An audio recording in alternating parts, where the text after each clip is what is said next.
apartment to console the grieving parents. Mr. and Mrs. Friday Onyeche are not only grieved, they're also bewildered about the circumstances that resulted in the death of their 17-year-old daughter, Jennifer, on July the 24th, 2013. Last week, Wednesday, around 11:30, I had a knock at the door. Then I stepped outside. Then I assumed, I said, I don't know you people. They said, yes, that I'm right. Then I explained that they are the guests, 4 of them, working with my daughter. I said, is there any problem? They said, no, but electric shock my daughter. Then I shout. It seems to be them buy all of them at the same time. I cannot go and see my baby, my daughter, and refuse me. 24, 25, 26, 27. This is number 31 Solomon Street, Alakpere, Ketu, where the late Jennifer Onyeche used to live with her father, mother, and siblings. The circumstances of her death on the 24th of July 2013 are still shrouded in mystery, with conflicting stories about what really happened. Some saying it was an electric shock, but the doctor's report saying it was as a result of asphyxiation. Unfortunately, it's been a conspiracy of silence as to what caused the death of this young lady. But what we know for sure is that she used to work with a fruit juice manufacturing company, and that exactly is where she died on that fateful day. Well, it is a fruit juice manufacturing company that manufactures this Rotsi apple drink, and the details here indicate that the company is located on number 9 Adisa Akintoye Street, Ketu. According to Jennifer's father, the police would not let him see the autopsy report. They simply scribbled the purported cause of death on a piece of paper for him. When we get there with the police from Pantin, the police inspector in charge of the case, and when they say they have done the autopsy, then brought the paper and said this is the cause of the death. At the hospital where Jennifer was initially rushed, the medical director confirms that she was already dead when brought in. I did some quick things we normally do to confirm death. Listening, there's no heartbeat.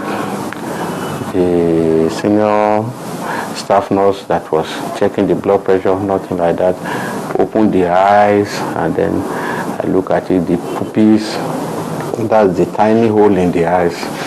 Pupils were dilated and fixed. The girl was dead. So, is there any direct connection between electrocution and asphyxiation? Asphyxia, as it were, probably we mean that the major cause of the death itself is not circulatory arrest, heart stopping, but rather oxygen not coming. So these are 2 causes of death that has to be really separated from each other. We are able to locate the address of the factory where Jennifer used to work. This is number 9 Adisa Akintoye Street, the premises of the factory where the late Jennifer Onyeche used to work. The place is built like a fortress. There is no sign identifying the address of the factory, but going by the way houses are numbered in Lagos, this evidently is number 9. The building there is number 7. The next one is number 11. One of your staff died just before you came. Initially, the security man would not let us in. Finally, our persistence pays off, and we're allowed to get past the massive gates. The premises look rather deserted. There are various empty containers and virtually no activity. At last, one of the administrative staff emerges, but would volunteer no information. We're not working. So I think we are working now.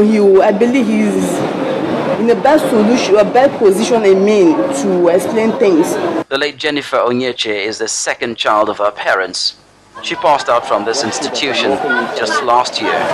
Let me finish. It was the director of studies at the school, Mrs. Fumi Eribanke, who brought Jennifer's death to our attention. During her last graduation ceremony, some of our classmates came around to attend the graduation ceremony. It was from one of them we got that information that Jennifer is late.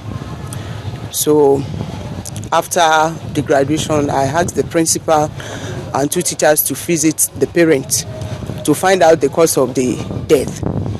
On coming back, I was told that they couldn't get the cause of the death. Even the corpse of the girl was not seen up to that day, and it happened maybe about 2 days to the graduation.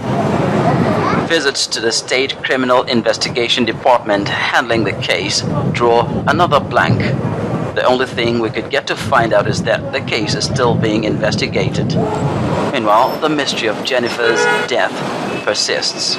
So we should plan how to bury that girl before the case goes on. We cannot leave the body at the mortuary like that. It'll be a scientific feat to establish the correlation between Jennifer Onyeche's purported electrocution and then asphyxiation. The conspiracy of silence from Jennifer's employers and the police continues to heighten the mystery. Will this innocent teenage victim get justice? For The Big Story, Charles Eruka, Channels Television News.